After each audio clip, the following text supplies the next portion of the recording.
Socrates, ever the provocateur, never failed to dazzle us.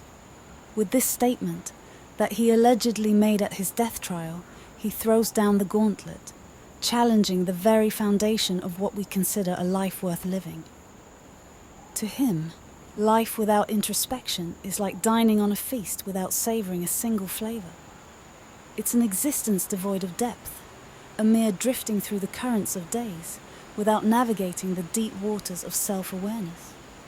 Now, let's dissect.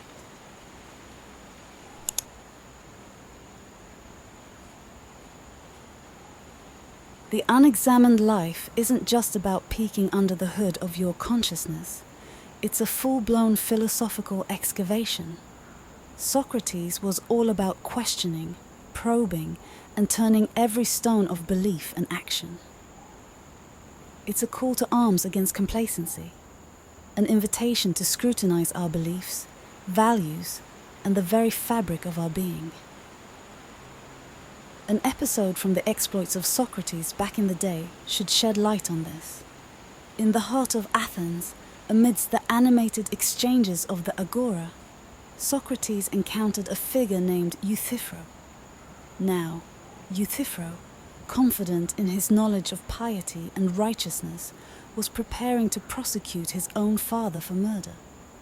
Socrates, ever the relentless questioner, seized this opportunity to engage in a philosophical duel with Euthyphro. Socrates, rather than accepting Euthyphro's certainty at face value, embarked on a Socratic journey of questioning and probing. He sought to uncover the underlying assumptions and beliefs that shaped Euthyphro's understanding of piety. What ensued was a rigorous examination of Euthyphro's convictions, a dissection of the very fabric of his moral stance. As the dialogue unfolded, Socrates deftly turned every stone of Euthyphro's assertions, challenging him to articulate the essence of piety and righteousness. Through a series of methodical inquiries, Socrates dismantled Euthyphro's initial confidence, revealing the intricacies and contradictions within his understanding of the moral domain.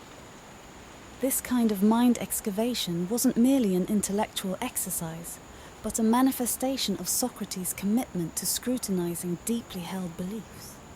The dialogue, captured in Plato's Euthyphro, showcases Socrates' method of elenchus, a dialectical process of questioning and refutation that aimed not at asserting his own wisdom, but at illuminating the uncertainties within one's reasonings. And what would happen should you not self-examine? I'll show you.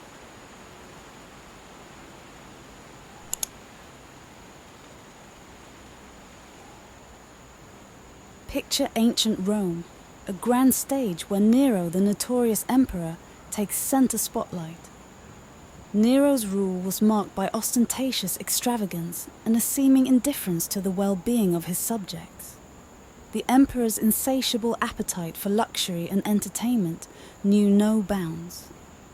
Lavish banquets, opulent parties, and a colossal palace, the Domus Aurea, constructed at the expense of displaced citizens, painted a portrait of excess that resonated with the echo of unchecked desires.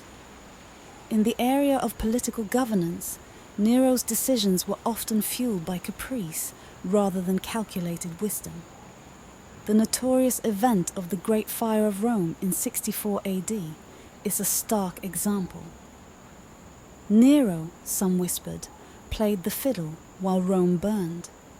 Whether apocryphal or not, the narrative speaks to a leader seemingly detached from the repercussions of his actions, a man more enamored by his artistic pursuits than the responsibility of leadership.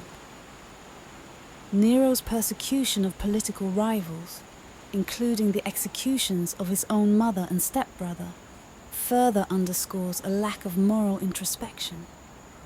The unchecked cruelty and paranoia that characterized his rule suggest a ruler ensnared in the labyrinth of his own desires, oblivious to the ethical ramifications of his choices. the consequences of Nero's unexamined life culminated in a rebellion led by Galba, the governor of Hispania, and the Senate's declaration of Nero as a public enemy. Faced with the imminent threat of arrest and execution, Nero chose to take his own life in 68 AD. The tragic end of Nero's reign serves as a stark reminder that a life devoid of self-reflection and moral consideration can lead to not only personal downfall, but also the unraveling of an empire.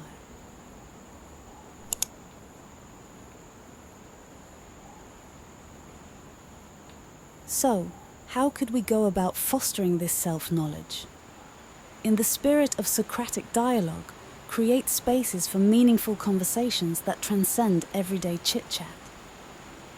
Establish a genuine exchange of ideas where curiosity and inquiry flourish. Socrates, with his penchant for engaging Athenians in thought-provoking discussions, valued the shared exploration of truth. Actively seek out diverse perspectives, welcoming the opportunity to question and be questioned. The Socratic dialogue is not merely an intellectual exercise, but a dynamic interplay that invites continuous self-reflection through the dialectical dance of ideas. In the tradition of Socratic introspection, adopt the practice of reflective journaling as a sacred space for self-discovery.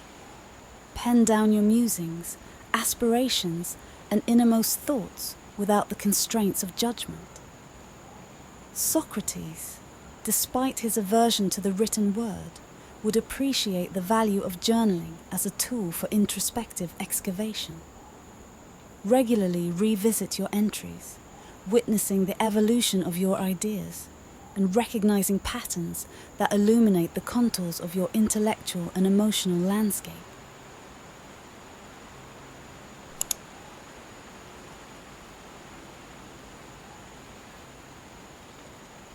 The unexamined life is not worth living. Have we even begun to scratch the surface? I'd say so, but I'm not completely satisfied with what we have here, since this single quote could be unraveled in 1,000 more ways. Anyhow, I'll have to leave you now, but just remember this. How much of your life is still unknown to you? How much are you still to discover about your own laws and principles? It may be daunting at times, but it sure as hell is more fun than living self-blind.